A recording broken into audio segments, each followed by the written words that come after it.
When you were actively managing money, you presumably were under the same pressures as other fund managers to show performance results. Right. Did that incline you to sell too quickly sometimes? Well, I think my greatest mistakes are, it's funny, in a stock, all you can lose is 100%. I've done that. But your great mistakes is selling a good company, and then it doubles, then it triples, and it quadruples, because you make a lot of mistakes, and so those ones that go up tenfold, I call them the 10 baggers. So some of my mistakes are just saying, oh my God, this stock is too high, and I was wrong. And you had to figure out, what inning am I in this baseball game?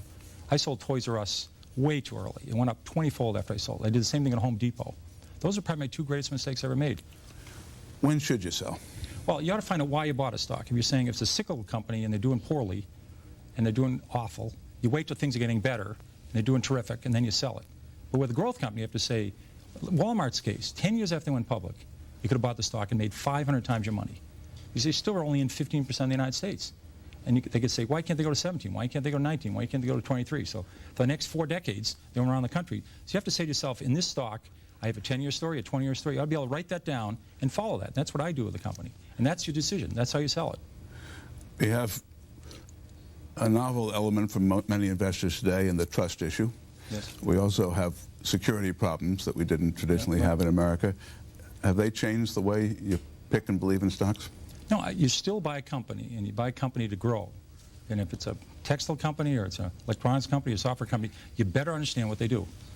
And if they do well, the stock will do well, no matter what happens to the market. If the Dow Jones today was 1,000 or 500, you would have made a lot of money in McDonald's. You would have made a lot of money in Johnson & Johnson. You would have made a lot of money in Gillette. These companies' earnings have gone up a lot the last 30 years. And if the market was 50,000, you would have lost money in Burlington Industries. I recommended that in 1969. I think it's gone from 34 to 2 with no stock splits, because their earnings have been terrible. Well, your modesty actually makes an important point, which is people with the best batting averages in the world don't bat 1,000.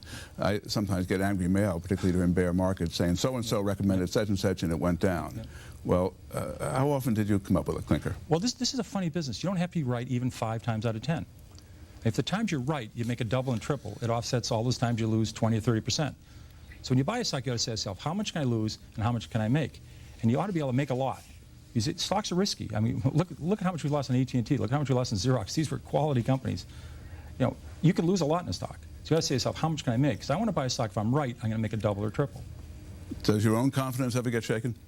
Every day I think the market's going to go up. You know? I keep calling a lot in my company, so I keep calling the company.